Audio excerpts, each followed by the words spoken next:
जय हिंद दोस्तों। तो देखो अभी हम लोग बात करने वाले हैं जेएसएससी सीजीएल एग्ज़ाम के बारे में। दोस्तों जैसा कि मैंने बताया था कि आज फिर से डेलीगेट्स की टीम गई थी कल के वाले वीडियो में, तो वहाँ पे भी दोस्तों कोई बात नहीं बनी। फाइनली दोस्तों आज फिर से वक्त दिया गया है 5 अक्टूबर का, तो आज फिर से जाएंगे।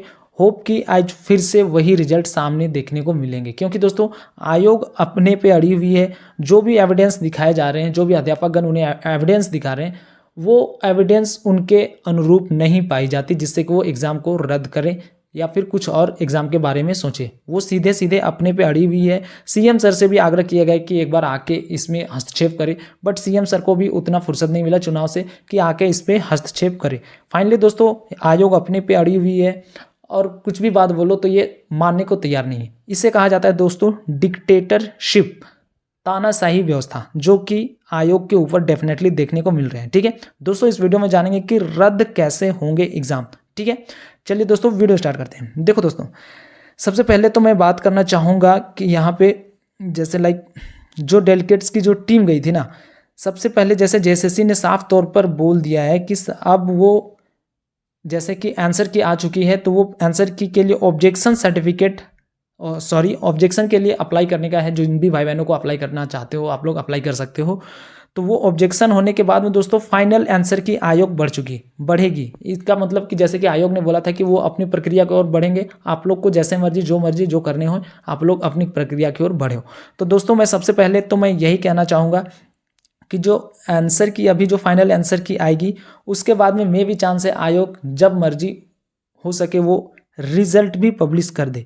अब रिजल्ट पब्लिश कर दे, अब जैसा कि बहुत सारे भाइयों बहनों को जैसा कि आरोप लगा रहे हैं कि इस तरह की गड़बड़ियां हुई हैं, तो दोस्तों सबसे पहले यहाँ पे रिजल्ट में अब सवाल तो यही बनता है कि रिजल्ट में ही सैंक्शन लगाया जाए। अब ये होगा कैसे? तो देखो मैं सबसे पहले चाहूँगा कि जो अध्यापकगण हैं उनसे मेरा हम्बल रिक्वेस्ट है कि सबसे पहले ये जो रिजल्ट है ना उसे कम से कम पब्लिश नहीं करवाना, स्टे लगाया जाए रिजल्ट के ऊपर स्टे लगाया जाए। स्टे ऑर्डर सबसे पहले जारी होनी चाहिए ताकि कम से कम रिजल्ट पब्लिश ना हो। रिजल्ट पब्लिश दोस्तों नहीं होनी चाहिए। रिजल्ट एक बार को अगर पब्लिश हो गई ना, उसके बाद में कोई ऑप्शन नहीं बचेंगे आप लोग के पास में। तो स्टे ऑर्डर ऐसा तो नहीं है कि तुरंत के तुरंत मिल जाएगा। स्टे ऑर्डर में भी लेने में जितने भी कम से कम दोस्तों 5-6-7 दिन का वक्त लगता है। हाँ, थोड़ा सा अगर जल्दी अगर कोर्ट में जाके कन्वेंस किया जाए ताकि स्टे ऑर्डर अगर जल्दी चाहिए, तो कोर्ट भी देखती है कि जो एविडेंस है या प्रॉपर तरीके से हैं। अगर कोर्ट अगर मान गई कि हाँ ये एविडेंस हैं, अच्छे तरीके से हैं, तो मे भी चांस है दोस्तों तुरंत के तुरंत स्टे ऑर्डर निकले जा सकते हैं, ताकि कम से कम रिजल्ट पब्लिश ना हो इंक्वायरी तक। ठीक है, तो ये एक न्यायिक प्रक्रिया है दोस्तों, न्यायिक प्रक्रिया। नो डाउट्स यहाँ पे कम से कम 30 से 40 हज़ार एस्पिरेंट की ज़रूरत पड़ेगी, तब ये स्टे ऑर्डर तुरंत के तुरंत लगाया जा सकता, मतलब मिलने के चांसेस हैं कम से कम 30 से 40 हज़ार। क्योंकि कोर्ट भी देखेगी कि अगर इतने सारे बच्चे इन्वॉल्व अगर इसमें हैं तो कहीं ना कहीं कुछ तो बात है, तब जाके स्टे ऑर्डर जल्दी मिलने के चांसेस हैं। तो मैं भी जैसा कि अध्यापकगण हैं आप लोग से सपोर्ट चाहते हैं, तो आप उन्हें सपोर्ट ज़रूर दें।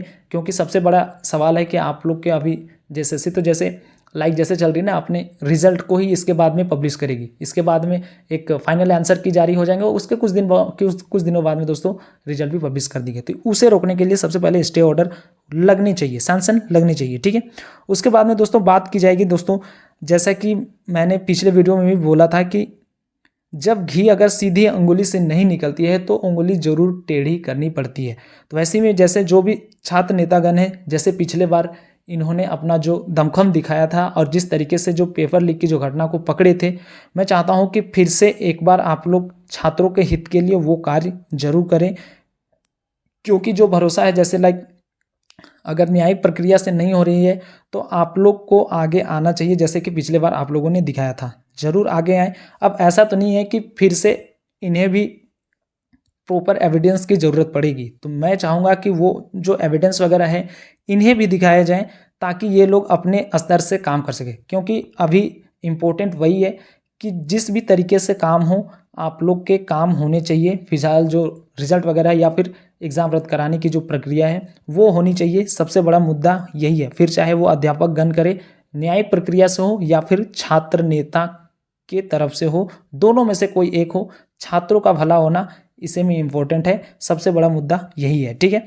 लेकिन एक बात और होनी चाहिए कि जो इन्हें भी अपनी दोस्तों जैसे लाइक बहुत सारे एस्पिरेंट जैसे आप लोग एग्ज़ाम देते हो तो आप लोग अपने रिजल्ट का चिंता होता है, तो भाई ये भी अपने अपने आगे की जो जैसे राजनीतिक वाले हैं तो ये लोग अपने राजनीति के ऊपर इनके भी अभी तो चुनाव आ रहे हैं, सब कुछ को चिंता होगी कि नहीं थोड़े थोड़े के चलते अगर इस तरह के अगर सैंक्शन वगैरह लग जाए इनके ऊपर भी तो दिक्कत में पड़ सकते हैं। तो एविडेंस इन्हें भी दिखाना मैं चाहता हूं कि ज़रूर होना चाहिए कि इन्हें भी एविडेंस दिखाया जाए ताकि ये एक तर्क के आधार पर अपनी जो बातें हैं जिस तरीके से रखते हैं वो भी अपने हिसाब से रखें। तो मैं चाहूँगा कि जो भी हैं जिनके भी पास एविडेंस है वो छात्र नेतागण को भी दिखाएं। ऐसा नहीं हो कि केवल आप लोग के पास में है तो आप लोग अपने लिए, अगर मान के चलिए कि आप लोग से नहीं हो रहा है, मे भी चांस है अगर इन लोग से हो जाए तो छात्रों के हित के लिए। अब यहाँ पे ये तो मुद्दा नहीं ना होगा कि कल के डेट में कोई ये बोले कि नहीं सो छात्र नेता करा ली, वो क्रेडिट लेने वाला चक्कर नहीं होना चाहिए। सवाल यहाँ पे जो भी एस्पिरेंट है उनके भविष्य की होनी चाहिए, फिलहाल यही इंपॉर्टेंट है, ठीक है। अब बात करूँगा दोस्तों जाते जाते मैं यही कि जो भी चीज़ें हों लाइक अगर सैंक्शन वगैरह लग जाते हैं तो प्रॉपर इसकी दोस्तों सीबीआई इंक्वायरी होनी चाहिए, क्योंकि दोस्तों मे भी चांस है जैसे लाइक पेपर लीक का जो मामला है ना, फोटो व्हाट्सअप जो भी ग्रुप्स में जिस भी तरीके से पेपर लीक कराते हैं, सीबीआई इंक्वायरी प्रॉपर होनी चाहिए। नो डाउट्स जब तक सीबीआई अगर इंक्वायरी होगी तो इसमें बहुत सारे चेहरे जो दिखेंगे, बहुत सारे चेहरे यहाँ पर दिखने वाले हैं। तो सीबीआई अगर इंक्वायरी होगी, क्योंकि नेक्स्ट जो वैकेंसी अगर आएगी ना, क्योंकि जो पेपर लीक वाले जो रहते हैं ना फर्जीवाड़े लोग, वो कम से कम पकड़ने जाने चाहिए ताकि ये पता चलना चाहिए कि कहाँ से हो रही है। क्योंकि अगर आगे भविष्य में जो भी एग्ज़ाम्स होंगे उन्हें दोस्तों ध्यान में रखते हुए अगर एक बार ये इंक्वायरी बैठ जाएगी तो बहुत सारे लोग इसमें कम से कम जो धांधली चल रही है वो कम होगी। क्योंकि झारखंड में हर एक एग्ज़ाम, कोई भी एग्ज़ाम ऐसा नहीं हो रहा है जो कि फेयर तरीके से हो, जिसमें उंगली ना उठी हो। 2019 के इधर वाली जो भी वैकेंसी के रिजल्ट आ रहे हैं सब में उंगली उठाई जा रही है। तो कहीं ना कहीं दोस्तों ये एक बहुत बड़ा मुद्दा बनते जा रहा है, मनमाने चलते जा रहे हैं जो फर्जीवाड़े हैं, जो पेपर लीक करा रहे हैं, इन सबको कठोर से कठोर सज़ा होनी चाहिए। सीबीआई इंक्वायरी हो जाए तो आने वाली जो भी वैकेंसियाँ हैं अच्छे तरीके से, मे भी चांस है कि अच्छे तरीके से वो वैकेंसी हो, ताकि जो एस्पिरेंट जो प्रॉपर जो तैयारी करते हैं ना उन्हें उनकी एडवांटेज मिल सके, उन्हें उनका जो तैयारी किए हैं उनका लाभ मिल सके। तो जो भी चीज़ें मैंने बताई समझ में आई होगी। आपका इसमें क्या राय है आप हमें जरूर कमेंट सेक्शन में बता सकते हो। मिलेंगे नेक्स्ट वीडियो में, तब तक के लिए जय हिंद, जय भारत।